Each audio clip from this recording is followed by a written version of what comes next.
So you love surprises.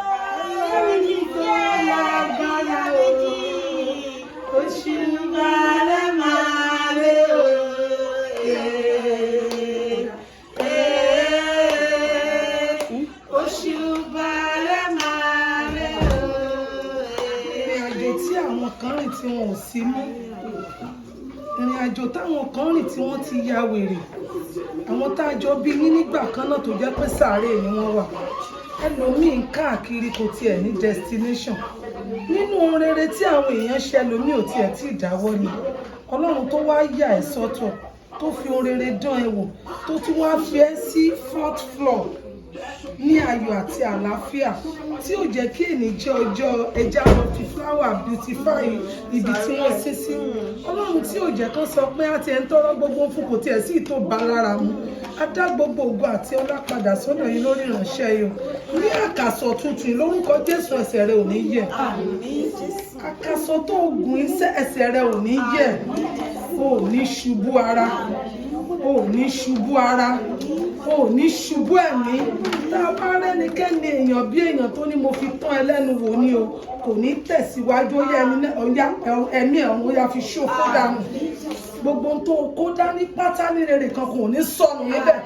Nínú àkàsọ̀ tó gùn sí àní gbogbo rere tó bá ẹ wọ̀ ọmọ ni ọkọ ni alábàágbé ni iṣẹ́ ni àwọn olólùfẹ́ rẹ ni lórúkọ Jésù kan kò ní sọnù níbẹ̀. Ẹni tó bá ní kó má rojú ṣayé ó yá lọ kó lọ jàkàrà ẹ̀. Ẹni tó bá ní kó kú nínú ìrìn àjò tuntun iṣẹ́ ó yá lọ síbi ìsìnkú ẹ̀. Àkàsọ̀ ìkóró ẹ̀ lọ́rùn. Ó ti ṣe ọdún ìkó ṣe mẹ́ni mọ́ nínú ọlá ìdẹ̀ra àlàáfíà ẹ̀mí gígùn. Ọlọ́run tó wá dáyé àtọ̀run kan ni mò ń tọrọ o lórúkọ ti Jésù nígbà tí ó bá fi di ìwòye ọdún tó ń bọ̀.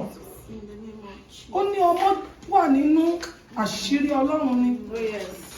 Kò sí ẹnikẹ́ni tó mọ tó ń ṣẹlẹ̀ nínú inú ẹ̀yin nìkan lẹ mọ̀ o. Ó yá bàbá mi àtọlọ́run mi.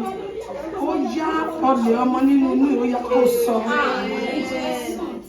Nígbà tí ó bá fi di ìwòye ọdún tó ń bọ̀ bó o bá sí nínú oyún kó o máa múra àti bímọ. Ọ̀run kó ṣe. Ọrẹ tí mo tọrọ fún ọ láti ìjẹ́rìí náà ni pé ọrẹ ó yá gba ìbejì. Ó yá ìwọ inú ó yá ṣí.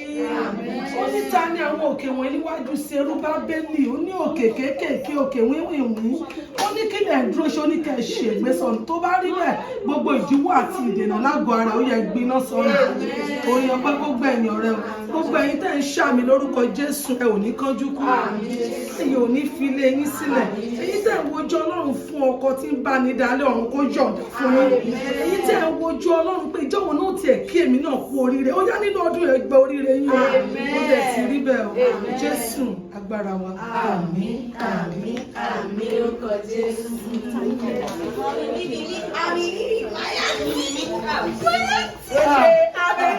Abeke ọlọ́wọ́ ọjọ́ kílẹ̀ òbíbí because na gbẹ́wọ́n náà Abeke máa